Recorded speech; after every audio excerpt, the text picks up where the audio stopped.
बहीण आते बहीण हे प्रकार नव्हते. आणि आता हे लोक म्हणतात आम्हीच बाळासाहेब ठाकरेंचे वारसदार. बरं का, हेच म्हणतात आम्ही बाळासाहेब ठाकरेंचे वारसदार. त्यांचे जे कोणी नेते आहेत त्यांना विचारावं, हा जो विचार आणि भूमिका आहे मराठी संदर्भातली, हीच तुमची मुख्य भूमिका आहे का? ते जे विचार मांडतात हा भारतीय जनता पक्षाचा विचार आहे, अमित शहांचा विचार आहे. आणि मी वारंवार सांगतो, यांच्या पक्षाचे नेते अमित शहा आहेत किंवा यांच्या पक्षाचे प्रमुख अमित शहा आहेत. त्याच्यामुळे अमित शहाना जे बोलायचं आहे तेच हे बोलतात.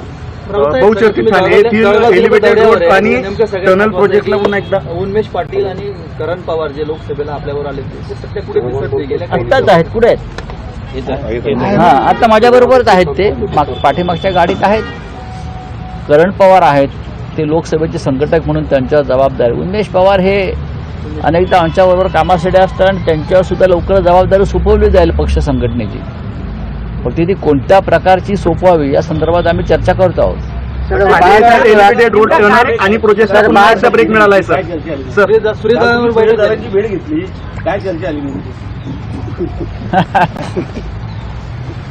ती चर्चा काय झाली हे सांगणं हे कोणाच्या सोयीचं नाही आहे.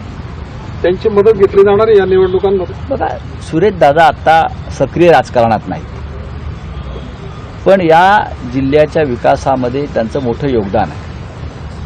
आजही त्यांचा इकडल्या राजकारणावरती पगडा आहे.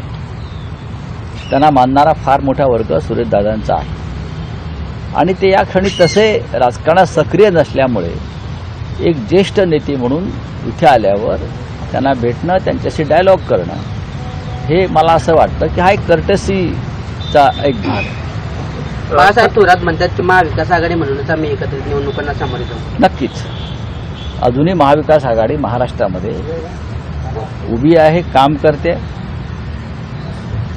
आणि राज्यातल्या 27 महानगरपालिकांमध्ये निवडणुका लढायच्या.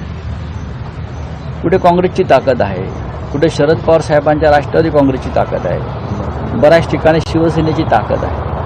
अशा वेळेला आम्ही एकत्र येऊन लढलो तर एक मोठं आव्हान आम्ही उभं करू शकतो. दोन्ही पवार एकत्र येण्यावर शरद पवार बोलले आज मला की मला माहित नाही. नाही, बरोबर आहे की ह्या सगळ्या ज्या चर्चा आहेत या हवेत आहेत. जोपर्यंत